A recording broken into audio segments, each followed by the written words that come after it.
The flawed falsification test, debunking the case of Abu Lahab in the Qur'an.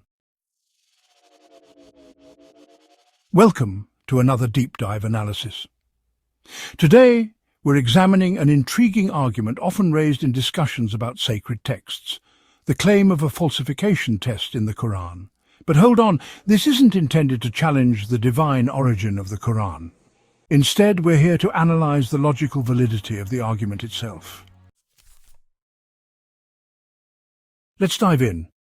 One of science's core methods is the falsification test.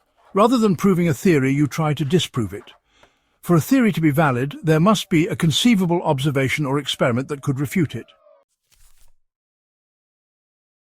Some of us Muslims present this very idea as a falsification test in the Qur'an.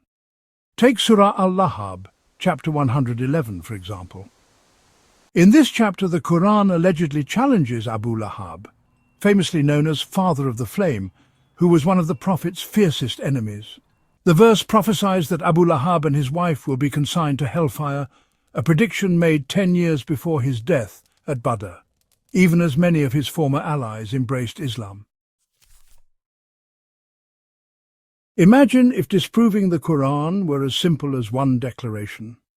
All Abu Lahab had to do was say, "I am a Muslim," yet he never did. That glaring omission powerfully confirms that the Qur'an is not merely the handiwork of a man, it is a divine revelation. This example stands as a striking falsification test. If the Qur'an were false, even a staunch opponent like Abu Lahab could have disproved it with a single act.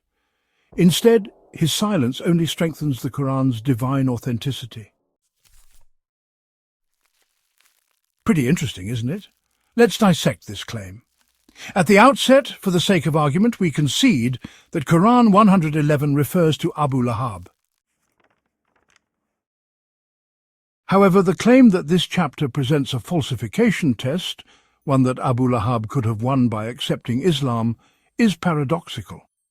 Consider this: if someone says, "If you want to prove me wrong, accept my philosophy," then no matter what Abu Lahab does, whether he accepts or rejects, the challenge is framed in a way that ensures victory for the proponent. This isn't logical proof of the Qur'an's divine origin. Rather, it's a rhetorical trap designed to deflect genuine debate. For instance, imagine someone telling you, "If you want to prove I'm wrong, jump off this building." Whether you jump or not, the challenge is inherently unfalsifiable, but that doesn't make the original claim true. Similarly, presenting Abu Lahab's refusal as proof of the Qur'an's truth is not a valid logical argument, but an evasively framed challenge that sidesteps real scrutiny. In this alleged challenge, there are several logical fallacies emerge. False dichotomy. The challenge presents only two options: either you accept Islam or you prove the Qur'an right, ignoring the possibility of a nuanced position or a critical evaluation that neither fully accepts nor rejects the Qur'an. Imagine someone saying, "If you disagree with me, then you must agree with me." This excludes the possibility of an informed middle ground response. Shifting the burden of proof. Here, the Qur'an allegedly forces Abu Lahab to prove him wrong by accepting the Islam, rather than providing evidence or logical arguments to support it. This tactic deflects the responsibility for proving the claim. If someone challenges, "Prove that ice is cold," by saying it is cold, it unfairly makes you demonstrate something already commonly known, rather than examining the claim itself. Self-sealing argument. The structure of the challenge ensures that no matter what Abu Lahab does, whether accepting or rejecting, the outcome is framed as a victory for us. This makes the argument unfalsifiable. Consider a scenario where a speaker declares, "If you don't agree with me, you must agree that I'm right." No matter what the response, the speaker can claim that their position stands uncontested. These fallacies work together to create a rhetorical trap, ensuring that the Qur'an is allegedly always in a winning position, regardless of the actual merits. Simply, it is not a scientific-style falsification test. Expecting someone who has spent years opposing Islam to suddenly declare faith just to prove the Quran wrong is highly unrealistic.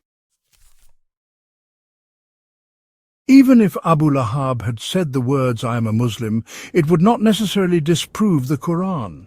People could argue he wasn't sincere, or that Allah knew he would never truly believe. This means the challenge wasn't genuinely falsifiable because its success could always be reinterpreted. Consider this scenario. What if the Prophet's uncle Abu Lahab challenged the Prophet by saying, "If you will never accept our forefathers' gods," and after the Prophet's death non-Muslims claimed, "Look, your Prophet was false because he failed the falsification test"? The argument goes that if the Prophet wanted to disprove Abu Lahab, he could have simply declared, "I accept our forefathers' gods." Consider this hypothetical scenario. Does this challenge genuinely undermine the authenticity of the Prophet's message, or is it merely a false test designed to distort the truth? Ultimately, does this challenge hold any real weight at all? There is another serious issue: the characteristics of Allah according to this claim. If we interpret Surah Al-Lahab in the same manner, someone can argue that the harsh judgment condemning not only Abu Lahab but also his wife seems at odds with Allah's overarching characteristics of mercy and compassion. If we consider Allah as just and benevolent, it appears problematic to extend the curse to someone. This broad condemnation raises questions about whether such a punitive approach truly reflects divine justice, or if it might be an overly judgmental interpretation that fails to account for nuance in personal accountability. Doesn't sealing Abu Lahab's fate in Surah Al-Lahab contradict Allah's own principle of mercy and free will? If Allah could forgive Wahshi, the man who killed Hamza, and Hind, who desecrated his body, then why not Abu Lahab and his wife? This raises a deeper theological question.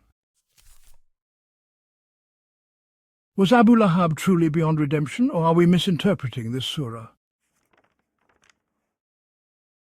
Thanks for tuning into our deep dive. If you found this analysis thought-provoking, don't forget to like, share and subscribe for more critical discussions and explorations. I must emphasize that debunking the alleged falsification test argument does not undermine the divinity of the Quran.